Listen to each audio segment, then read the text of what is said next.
خروج عمر السومة من المنتخب كطريقة كانت جارحة أكثر من الحدث نفسه وهو الخروج.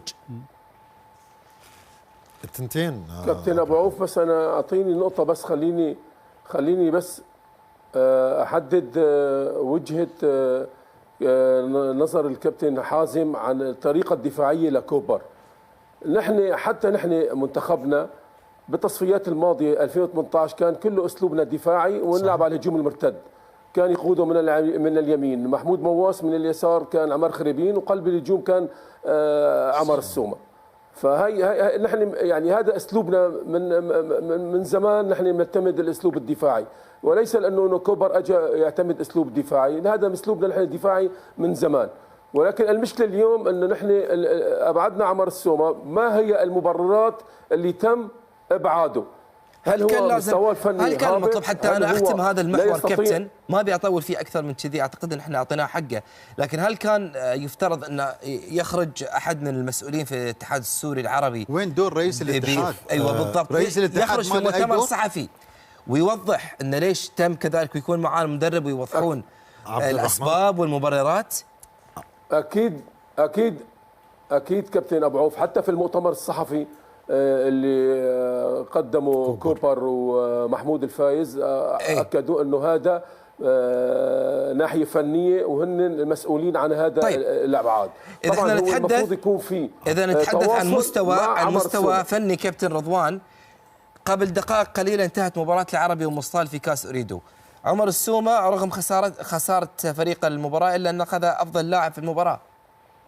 يعني فنيا اللاعب 100% ما اعتقد انه عليه شيء. عبد الرحمن الاثنين ان كان المواس او عمر السومة بنصف مستواهم، حتى ولو خطهم البياني نزل بنصف مستواهم، افضل من اللاعبين الموجودين، وهذا شيء ما حدا بيقدر بينكره. يعني لاعبين متألقين. ابو عوف حتى استبعاد علاء الدالي في البدايه كان كمان نقطه استفهام يعني.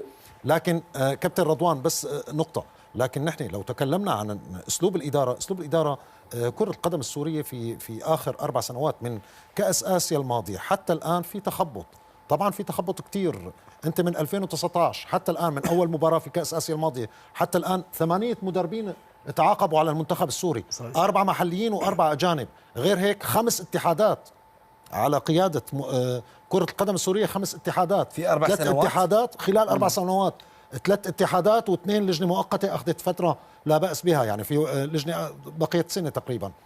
لذلك التخبط في كرة القدم السورية موجود. كابتن عبد الرحمن، يعني بهذه النقاط اللي ذكرها 5 اتحادات أو 4 اتحادات، 5 اتحادات في 4 سنوات، 2 لجنة مؤقتة، لا يمكن يكون عندك رؤية واضحة. صحيح 100%. وهذا اللي واضح، وهذا الحين لأن حتى ما في أي مؤتمر أو بيان طلع من الاتحاد السوري بأسباب اللي صار هذا اللغط الفني. حتى لو المدرب يقول لي والله الأمر هذا فني، أي أمر فني اللي خليني أطلع المواس أو أطلع عمر السومة؟ وضح لي هذا الفني.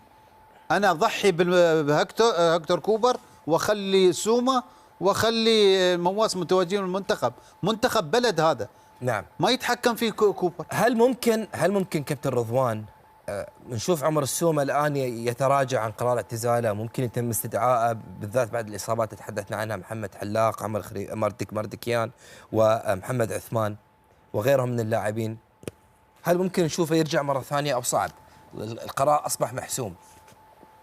كابتن أبو راشد، أنا باعتقادي الشخصي أنه مستحيل يتراجع عن قراره كابتن عمر السومة، لأنه هذا قرار بيمس شخصيته وكيانه وسمعته، فلا أعتقد أنه يعود عن قرار الاعتزال. ولكن المشكلة أنه كوبر أتى ب3 لاعبين من أمريكا اللاتينية. بابلو صباغ تصور من 8 أشهر ما لعب مباراة. يعني هي مصيبة. هي خليل الياس عم بيلعب بدوري ماليزيا، انتقل من الأرجنتين إلى ماليزيا. يعني هي مشكلة كبيرة. يعني انت عندك ابراهيم يسار هو الوحيد اللي عم بيلعب بالدرجه الاولى بالارجنتين، وما تبقى نص اللاعبين اللي احضروهم مش جاهزين يلعبوا بطوله كحجم كاس اسيا. طيب